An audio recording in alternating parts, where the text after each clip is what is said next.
السلام علیکم دوستو، آپ سے گزارش ہے کہ آپ ہمارے چینل کو لائک کریں، سبسکرائب کریں اور شیئر کریں۔ شکریہ۔ آج کی کہانی اپنے عنوان کو اپنے اندر سموئے ہوئے ہے۔ پناہ ایک حفاظت اور تحفظ کا احساس ہے۔ انسان کی ساری زندگی پناہ کی تلاش میں گزر جاتی ہے۔ اس دنیا میں ہر انسان پناہ کی تلاش میں سرگرداں ہے۔ کسی کو اپنے مصائب سے پناہ درکار ہے تو کسی کو اپنے معاشی مشکلات سے پناہ کی تلاش ہے، اور کبھی کسی مظلوم کو ظالم کے ظلم سے پناہ درکار ہوتی ہے۔ نہ جانے ظالم ظلم کرنے سے پہلے یہ بات کیوں بھول جاتا ہے کہ اگر مظلوم اپنے رب کے حضور اس کی پناہ حاصل کرنے کی عرضی ڈال دے تو پھر ہمارا رب نہ صرف اس مظلوم کو اپنی پناہ میں لے لیتا ہے بلکہ مظلوم کی اپنی غیب کے خزانوں سے ایسی مدد کرتا ہے کہ ظالم کو اپنا مکافات عمل صاف نظر آتا ہے۔ یہ کہانی ہمیں ہمارے ایک سامعین نے ارسال کی ہے۔ ان کے بقول یہ ایک سچی کہانی ہے، شاید اسی لیے انہوں نے اپنی شناخت چھپانے کی درخواست کی ہے۔ آئیے کہانی کا آغاز کرتے ہیں۔ میرا نام رفاقت ہے۔ میرے ماں باپ مجھے میرے بچپن میں چھوڑ کر ملک عدم سدھار گئے تھے۔ میری کفالت میرے ماموں کے حصے میں آئی۔ یہاں سے پھر وہی گھسی پٹی فلمی کہانی شروع ہو جاتی ہے کہ کوئی چچا یا چاچی، ماما یا مامی اپنے بھانجے یا بھتیجے پر ظلم کی انتہا کر دیتے ہیں، وغیرہ وغیرہ۔ تو جی ہاں، میرے ساتھ بھی کچھ ایسا ہی ہوا۔ میرے ماموں میرے ساتھ بہت شفقت سے پیش آیا کرتے تھے، مگر میری مامی شروع ہی سے مجھے سخت ناپسند کرتی تھی۔ میرے ماموں اکثر مامی سے کہا کرتے تھے کہ رفاقت سے پیار کا برتاؤ کیا کرو، یتیم بچہ ہے، کیا پتہ اللہ اس کے وسیلے سے ہمیں اولاد کی نعمت سے نواز دے۔ مگر میری مامی ماموں کی بات کو ہوا میں اڑا دیا کرتی۔ وہ کہتی کہ ہم دونوں کا گزارا مشکل سے ہوتا ہے اور آپ بھی تیسرا گھر لے آئے۔ شہر میں یتیم خانوں کی کمی ہے کیا؟ میں اپنی مامی کو خوش رکھنے کے لیے ہر طرح کے جتن کیا کرتا، برتن مانجتا، جھاڑو لگاتا، غرض گھر کے تمام کام ہی کرتا۔ مجھے ڈر تھا کہ اگر مامی نے مجھے گھر سے باہر نکال دیا تو میں کہاں جاؤں گا۔ جب میں رات میں سارے کام کر لیتا تو میرے جسم کا جوڑ جوڑ دکھ رہا ہوتا۔ مجھے پڑھنے کا بہت شوق تھا۔ میں نے اپنی اس خواہش کا اظہار اپنے ماموں سے کیا۔ ماموں کہنے لگے کہ بیٹا، میری تنخواہ بہت مختصر سی ہے اور ہمارا گھر بھی کرائے کا ہے، اس لیے یہ بہت مشکل ہے۔ ماموں کی بات سن کر میں خاموش ہو گیا۔ میری مامی کا ایک ہی بھائی تھا جس کا نام عارف تھا۔ ایک نمبر کا ہٹ حرام اور نکما تھا۔ 24 گھنٹے وہ ماموں کے گھر پڑا رہتا اور مفت کی روٹیاں توڑتا۔ مامی مجھ سے اس کی خدمتیں کرواتی تھیں۔ وہ مامی سے اکثر کہا کرتا کہ اس لڑکے کو گھر سے نکال دو۔ میری مامی اس کو کہتی کہ تمہاری بہنوئی کا لاڈلا ہے، ورنہ میں تو کب کا اسے گھر سے نکال چکی ہوتی۔ ایک دن عارف میری مامی کے پاس آیا اور ان سے کہنے لگا کہ اس کو کہیں کام پر لگا دو، 4 پیسے ہی کما کر لا دے گا۔ مامی نے کہا کہ اگر تم اسے کہیں لگوا سکتے ہو تو لگوا دو، ویسے بھی گھر میں ہی پڑا رہتا ہے۔ ٹھیک ہے باجی، تم فکر مت کرو، میں اسے ایک چائے کی ہوٹل پر لگوا دیتا ہوں۔ اگلے دن عارف مجھے لے کر ایک چائے کی ہوٹل پر آ گیا اور مجھے کام پر لگا دیا۔ میں صبح سویرے ہی اپنے کام پر نکل جاتا اور رات کو گھر واپس آتا۔ ہوٹل والا مجھے دوپہر کا کھانا دے دیا کرتا۔ مجھے جو دہاڑی ملا کرتی وہ عارف مجھ سے لے لیا کرتا۔ ایک دن مامی نے مجھ سے میری کمائی کا پوچھا تو میں نے ان کو بتایا کہ عارف ہوٹل والے سے میری کمائی لے لیا کرتا ہے۔ جب عارف گھر آیا تو مامی نے اس سے میری کمائی کا پوچھا تو وہ صاف مکر گیا اور کہنے لگا کہ باجی رفاقت تم سے جھوٹ بول رہا ہے، کمائی اسی کے پاس ہے۔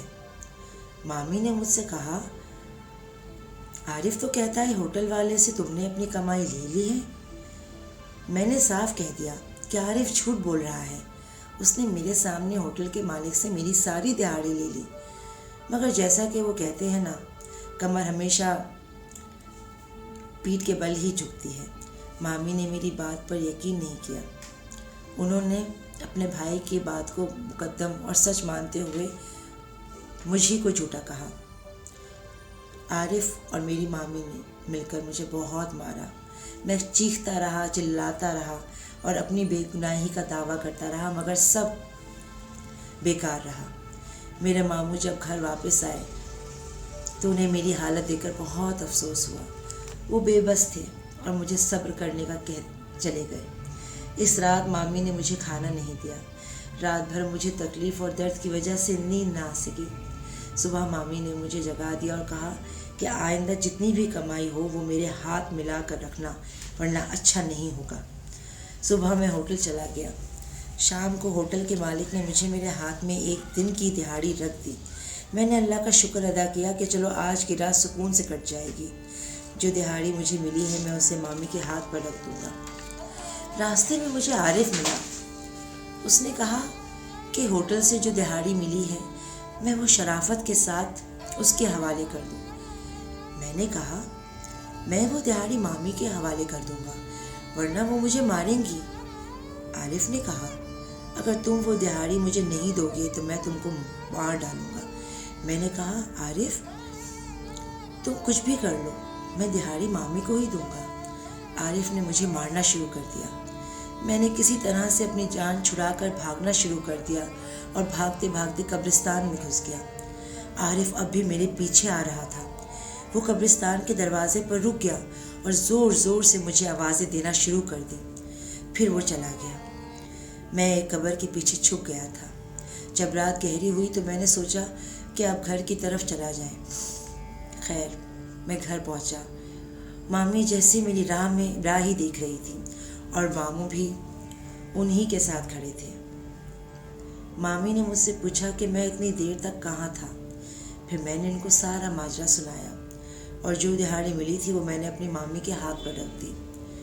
ماموں نے مامی سے کہا کہ وہ عارف سے بات کریں اور اس کو سمجھائیں، ورنہ ماموں عارف کا گھر میں داخلہ بند کر دیں گے۔ اگلے دن عارف گھر آیا تو مامی نے اسے سارا قصہ سنایا۔ عارف نے مجھے غصے سے دیکھا اور کہا کل تو تم مجھ سے بچ گئے تھے، مگر آج نہیں بچو گے، میں تم کو مار کر تمہاری لاش کسی نالے میں پھینک دوں گا۔ میں صبح ہوٹل چلا گیا۔ جب ظہر کا وقت ہوا تو میں ہوٹل کے مالک سے نماز کی چھٹی لے کر قریب مسجد میں نماز پڑھنے چلا گیا اور نماز میں اللہ سے دعا کی، اے اللہ تو میرا رب ہے، میں اگر تجھ سے نہیں مانگوں تو کس سے مانگوں؟ تیرے علاوہ کوئی اور در بھی تو نہیں ہے جہاں سے مجھے کچھ مل سکے۔ میں یتیم ہوں، مسکین ہوں، میری مدد فرما، میں کمزور ہوں۔ اس زمین پر تیری بہت ساری مخلوق ایسی ہے جن کو تو نے طاقت عطا فرمائی ہے کہ جو میری مدد کر سکے۔ اے میرے رب میری مدد فرما، مجھے ظالم کے شر سے محفوظ فرما، تیرے سوا اس دنیا میں میرا کوئی نہیں۔ اے میرے رب مجھے اپنی آغوش رحمت میں لے لے، آمین۔ میں ہوٹل واپس آ گیا۔ آج مجھے سکون سا محسوس ہو رہا تھا۔ شام میں ہوٹل کے مالک نے میری دہاڑی میرے حوالے کر دی تو میں نے اپنی جیب میں رکھ لی اور گھر جانے کی راہ لی۔ عارف آج اپنے ایک ساتھی سمیت میری طاق میں تھا۔ جیسے ہی میں گھر کی گلی میں داخل ہوا، وہ اور اس کے ساتھی نے موٹر سائیکل پہ میرا پیچھا کرنا شروع کر دیا۔ میں نے پھر بھاگنا شروع کر دیا اور بھاگتے بھاگتے پھر سے قبرستان میں گھس گیا۔ بھاگتے بھاگتے میں چیختا رہا، بچاؤ بچاؤ۔ میں نے ایک قبر کے پاس ایک آدمی کو دیکھا۔ جب میں نے اسے قریب سے گزرتا ہوا دیکھا تو اس نے میرا ہاتھ پکڑ لیا۔ میں نے اس سے کہا مجھے چھوڑ دو، ورنہ جو پیچھے آ رہے ہیں وہ مجھے مار ڈالیں گے۔ ظہر میں تم نے ہی تو اللہ سے اپنی حفاظت کی دعا مانگی تھی، تم یہاں رکو اور تماشا دیکھو۔ میں وہیں رک گیا۔ عارف اور اس کا ساتھی جیسے ہی اس آدمی کے قریب پہنچے تو اس کا قد بڑھنا شروع ہو گیا۔ اس نے عارف کو اسی گردن سے پکڑ لیا اور اسے کہا کہ تم مظلوم پر ظلم کرتے ہو؟ عارف نے کہا کہ تم کون ہو؟ اس آدمی نے جواب دیا، یتیم کی دعا اثر لے آئی ہے، میں اس لڑکے کی وہی دعا ہوں۔ یہ کہہ کر اس نے عارف کا گلا دبانا شروع کر دیا۔ عارف کے گلے سے کسی کٹے ہوئے جانور کی طرح کی آوازیں نکلنا شروع ہو گئی اور وہ وہیں ٹھنڈا ہو گیا۔ عارف کے ساتھ آنے والے نے جب عارف کا یہ حال دیکھا تو وہیں سے بھاگ گیا۔ اس آدمی نے عارف کو کہا، مسجد میں انسانوں کے علاوہ اللہ کی دیگر مخلوقات بھی نماز پڑھنے آتی ہیں۔ جب تم دعا مانگ رہے تھے تو اس وقت میں موجود تھا۔ رفاقت نے پوچھا کہ آپ کون ہیں؟ تو اس آدمی نے جواب دیا کہ ہم بھی اللہ کی بنائی ہوئی مخلوق ہیں اور میرا تعلق قوم جنات سے ہے۔ رفاقت ہی سن کر ڈر گیا۔ اس آدمی نے کہا کہ ڈرو مت اور اپنے گھر جاؤ، تمہاری مامی آج تم کو کچھ نہیں کہیں گی، انہیں بھی سبق مل چکا ہے، اب وہ تم کو پریشان نہیں کریں گی۔ جب میں گھر گیا تو سب کچھ بدلا بدلا سا تھا۔ مامی اپنی عادت کے برخلاف مجھ سے پیار سے پیش آئی۔ میں نے ان کے ہاتھ پر اپنی دہاڑی رکھی تو وہ کہنے لگی کہ میں اسے اپنے پاس رکھوں۔ ماموں نے میرا داخلہ اسکول میں کروا دیا تھا۔ اب میں صبح اسکول جاتا اور شام میں ہوٹل جایا کرتا۔ جو دہاڑی مجھے ملا کرتی اس سے میں اسکول کی فیس بھر دیا کرتا۔ عارف کی لاش پولیس کو ایک نالی کے پاس پڑی ملی تھی۔ مجھے آج بھی یہ بات سمجھ میں نہیں آئی کہ مامی کا رویہ میرے ساتھ ٹھیک کیسے ہو گیا تھا۔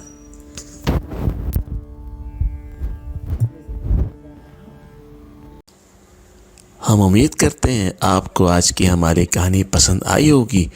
آپ کو آج کی اگر ہماری کہانی پسند آئی تو آپ ہمارے چینل کو لائک کریں، سبسکرائب کریں اور شیئر کریں۔ شکریہ۔